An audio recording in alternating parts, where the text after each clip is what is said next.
1983, la vuelta de la democracia llevó esperanza a los hogares de millones de argentinos que ansiaban mejorar sus condiciones de vida.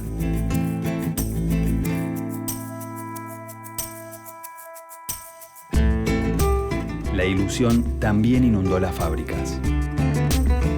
¿Podría el gobierno de Raúl Alfonsín levantar un país que había sido sometido a un brutal proceso de desindustrialización y que arrastraba graves problemas económicos? La golpeada industria nacional soñaba con volver al ciclo de crecimiento que se había interrumpido con la dictadura. Pero aquel sueño no tardaría en esfumarse.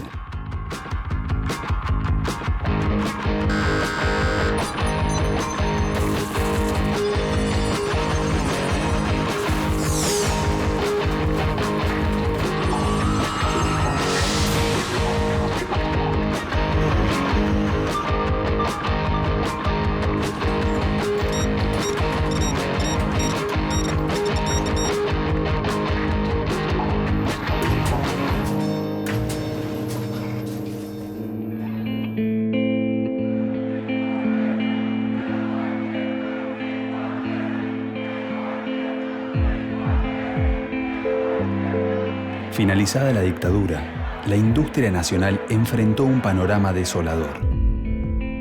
Miles de fábricas habían cerrado sus puertas. Lo que ocurrió es que desapareció una enorme cantidad de empresas industriales. O sea, el tejido industrial recibió un severo recorte. El país que recibe el gobierno radical es un país endeudado, con severas dificultades para atender la deuda y con unas dificultades enormes para que la industria pudiera tener un mercado dinámico. Entre otras cosas porque al estar tan endeudado la disponibilidad de dólares era muy baja y por lo tanto la prioridad que le imponían las condiciones externas era atender y cumplir las órdenes del Fondo Monetario Internacional, un poco como si le hubieran dicho a la Argentina, bueno, te liberaste de la dictadura, pero eso no quiere decir que puedas dejar la factura impaga por la deuda externa.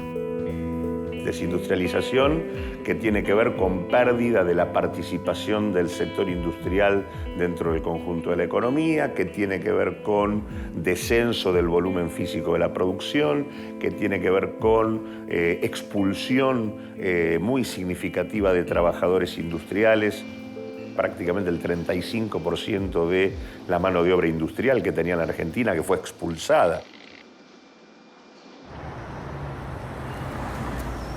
Si uno tuviera que decir cuáles son los problemas principales que va a recibir el primer gobierno constitucional, son endeudamiento externo, conformación de una nueva cúpula de poder económico asociada a la valorización financiera, debilitamiento productivo con desarticulación y pérdida de importancia del sector industrial, caída relevante de la participación de los asalariados en los ingresos, consecuentemente una situación social compleja, también en un contexto de espiral de precios, de evolución de los precios que hacían de la inflación un fenómeno indudablemente complicado.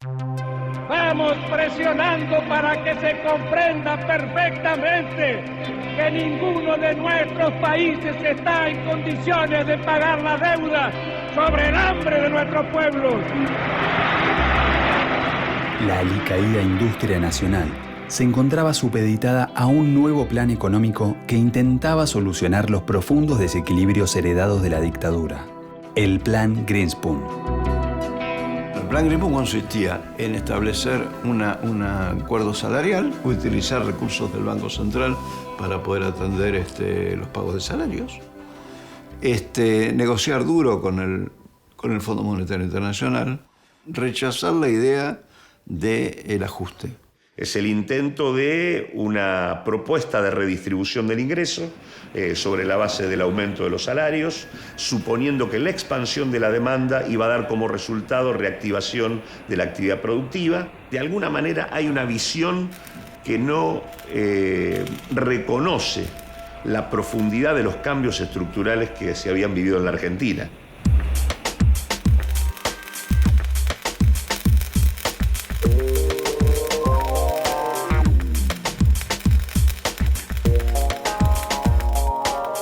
En los 80, que viene el gobierno de Alfonsín, respiramos aire, dijimos, bueno, viene la democracia, vamos a tener derecho a opinar y todo. Pasaron cosas también feas, tuvimos que recurrir de nuevo, nuevamente, a salir a la calle con nuestros compañeros del gremio. A pesar de ser trabajadores, nosotros íbamos opinando, íbamos charlando entre nosotros, íbamos haciendo reuniones, asambleas de sectores y asambleas generales, y los dirigentes se ponían a la cabeza de esas negociaciones, ¿no es cierto?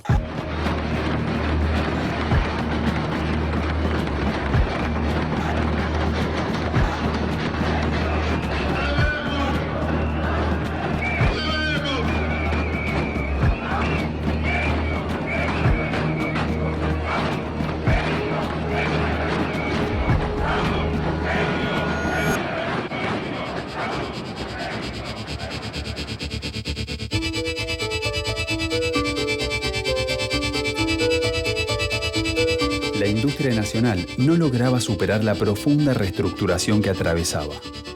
Las inversiones se centraron en sectores con poco impacto en la generación de empleo y los trabajadores sufrieron las consecuencias. Se va a normalizar la CGT, se van a devolver los sindicatos y aproximadamente por un año, un poco menos de un año, si bien hay algunos conflictos puntuales, no hay huelgas generales. Pero a partir de poquito antes de que se cumpla un año de gobierno, se va a dar la primera huelga general. Estos famosos 13 paros generales tuvieron un acatamiento que nunca fue menor al 50%. Fueron todos contra la política económica y socioeconómica del gobierno. Estuvieron todos convocados por la Confederación General del Trabajo, que tenía como secretario general a Saúl Ubaldini. El movimiento obrero trató de buscar fórmulas que permitieran incorporar en la agenda del gobierno algunas cuestiones importantes, ¿no? Que tenían que ver con la seguridad social, con el sistema de salud y sobre todo con el salario del trabajador. Estaba de moda decir que con un trabajo solo no se puede vivir. Esta era parte del eslogan que comúnmente se escuchaba.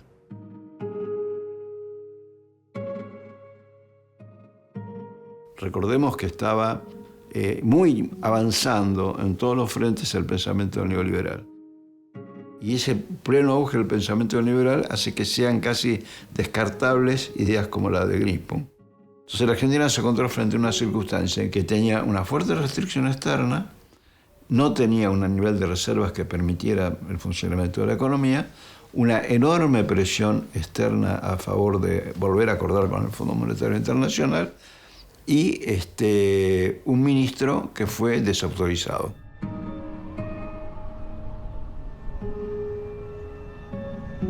La industria se encontraba paralizada. El modelo de sustitución de importaciones, agotado. La inflación, que había alcanzado una tasa superior al 600%, determinó el fracaso del plan económico de Greenspun. La industria nacional aguardaba su recuperación en el marco de un nuevo plan monetario ideado por el flamante ministro Juan Vital Surril, el Plan Austral. Muere el peso, nace el austral. Un dinero fuerte y sano que no arrastra consigo la carga de la inflación. Si uno lo mira objetivamente, el Plan Austral era una pieza de relojería. El Plan Austral suponía un nuevo reequilibrio de precios relativos favorable a los sectores industriales de exportación. Ese reequilibrio de precios relativos suponía que la inflación se iba a derrumbar rápidamente y efectivamente eso ocurrió en los próximos meses. Consecuentemente, esto produjo un efecto de aumento de la demanda y de recuperación de la actividad económica que va a ser lo que va a caracterizar el buen comportamiento del Plan Austral durante el primer año.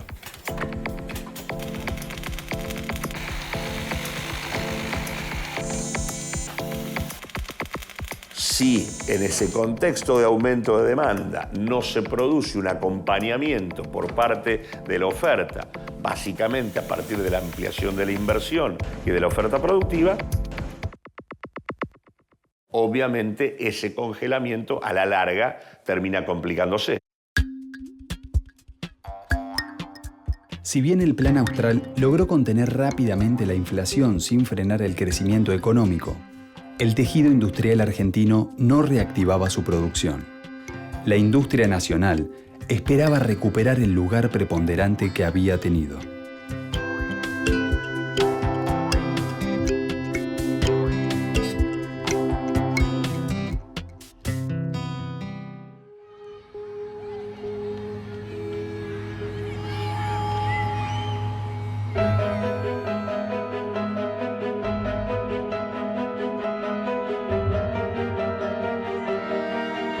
La industria nacional durante la década del 80 vio profundizado el proceso de concentración de empresas que se había iniciado en 1976. El gobierno radical, en un contexto de marcada desinversión productiva y como parte del flamante Plan Austral, abrió sus puertas a los principales grupos de poder económico conocidos como los capitanes de la industria.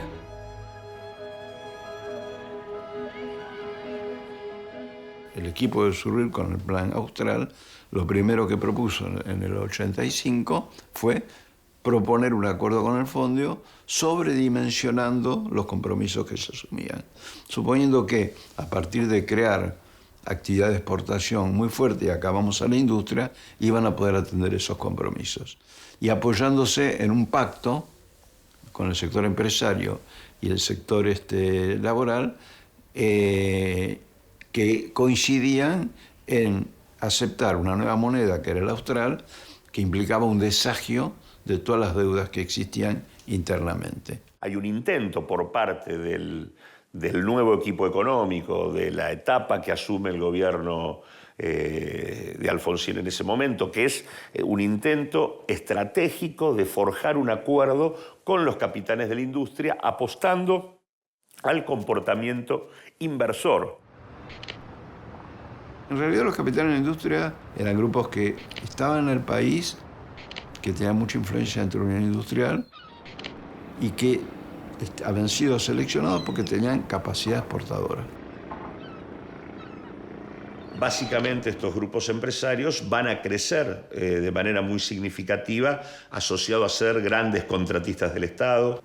En la dinámica con la que operaba el Estado argentino, ya sea por el lado de los impuestos como por el lado de los gastos, había una tendencia a beneficiar expresamente el proceso de acumulación de los capitales más importantes. En general, el proyecto no avanzó mucho más allá que acompañar al presidente en sus giras y algún negocio circunstancial. No hubo un resultado que pudiera compensar el tremendo efecto desestabilizador de la inflación, de los conflictos sociales y de las reiteradas exigencias del Fondo Monetario Internacional.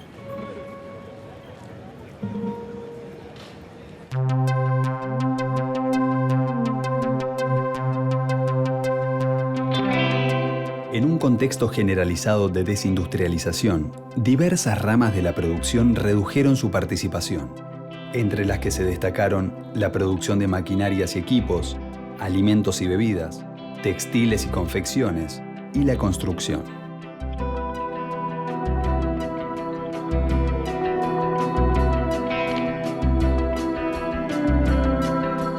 Al mismo tiempo, algunas industrias comenzaron a mostrar un crecimiento sostenido desde los años 80, favorecidos por los beneficios y subsidios otorgados por el Estado a través de los diversos regímenes de promoción. Entre ellas, se destacó la industria petroquímica.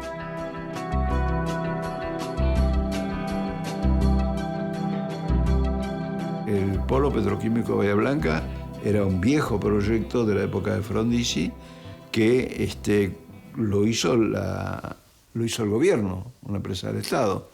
El proyecto supone aprovechar la existencia de un gasoducto que venía de Comodoro Rivadavia y que después vino de Comodoro de la Lata, que le provee de la materia prima a precio muy bueno, internacionalmente muy bueno. Ese proyecto supone proveer de polímetros, sobre todo, que son los que se utilizan en todos los insumos, sobre todo para producir alimentos y demás, y le otorga un gran poder de formación de precios internos.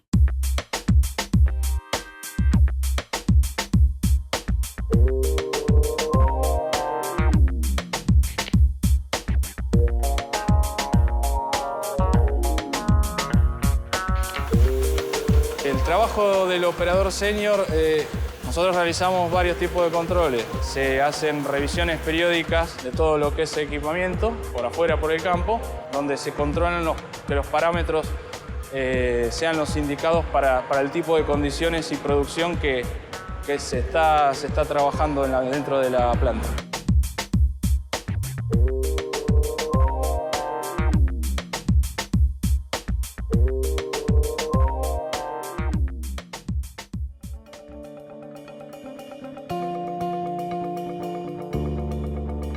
A pesar de las políticas de promoción y de los esfuerzos del gobierno por estrechar lazos con sus protagonistas, la industria nacional seguía sin recuperarse y el Plan Austral llegaba rápidamente a su fin.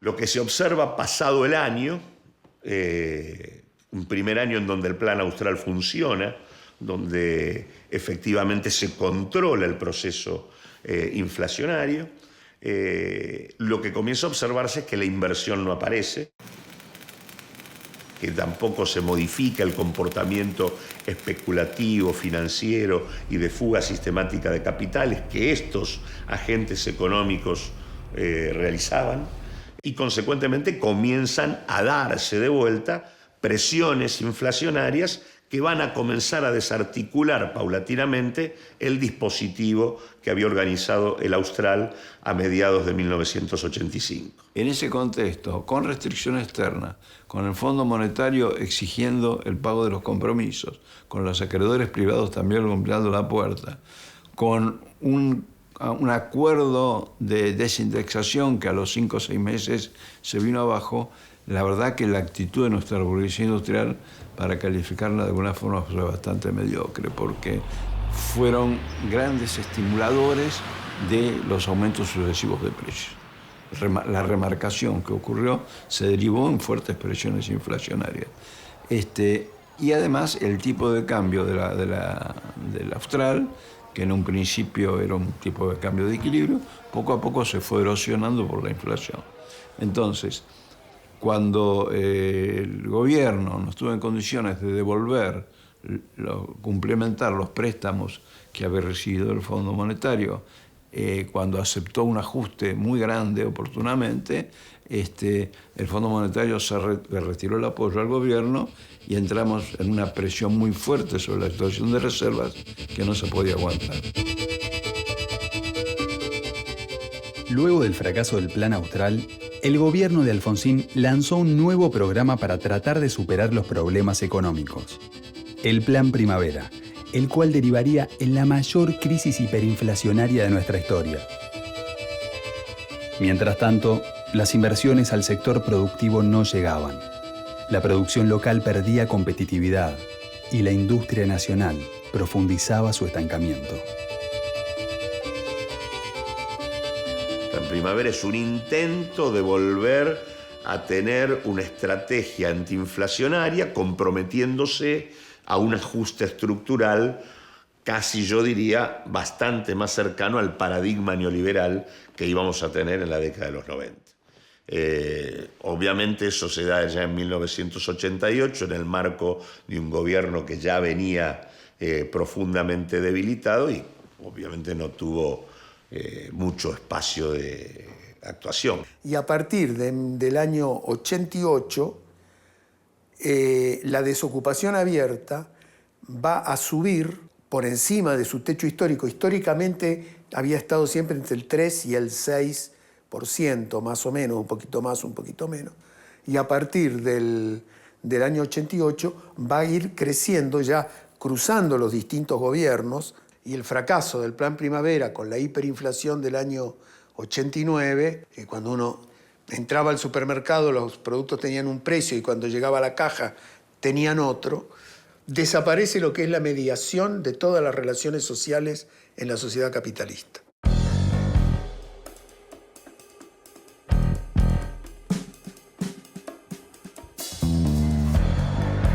Disparos de gases lacrimógenos para tratar que la gente salga del supermercado. Aquí un almacén al por mayor ha sido saqueada en el preciso momento en que llega la policía.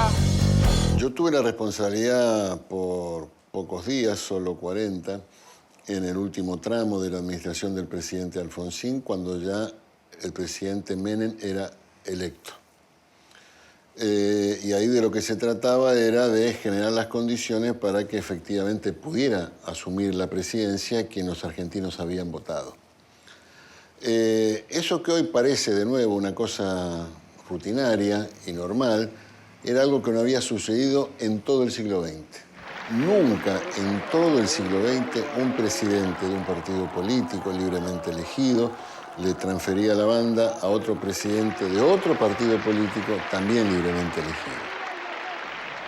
Era un momento de extraordinaria dificultad, un gobierno con muy reducidas capacidades de acción política y también de naturaleza económica.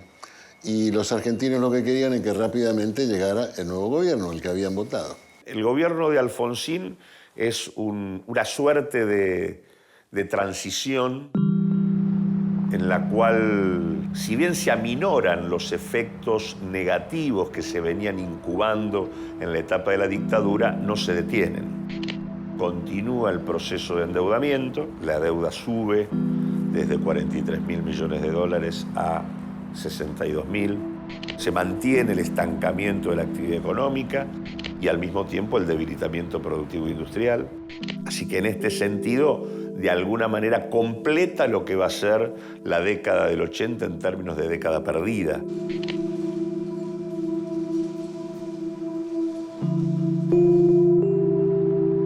Porque también en materia de distribución de los ingresos, la Argentina termina peor la etapa de Alfonsín que lo que había sido, lo que había recibido. Si de cada 100 los asalariados percibían 25 al final de la dictadura, cuando percibían 43 al comienzo de la dictadura, al final de Alfonsín percibían 22.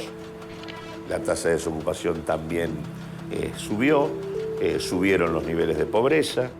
De alguna manera,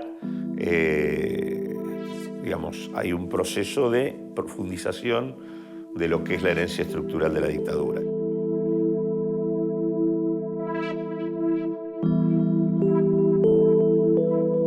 Yo creo que cuando busca uno la raíz de la inflación estructural argentina, tiene que preguntarse, bueno, ¿cuántos producen los polímetros? 1 o 2. ¿Cuántos producen las jalatas? 1. ¿Cuántos producen el cartón para las cajas? Y 2 o 3. ¿Cuántos producen la botella de vidrio? 1 o 2. Entonces uno tiene que pensar que en la formación de precios en Argentina, estos sectores oligopólicos tuvieron una gran responsabilidad.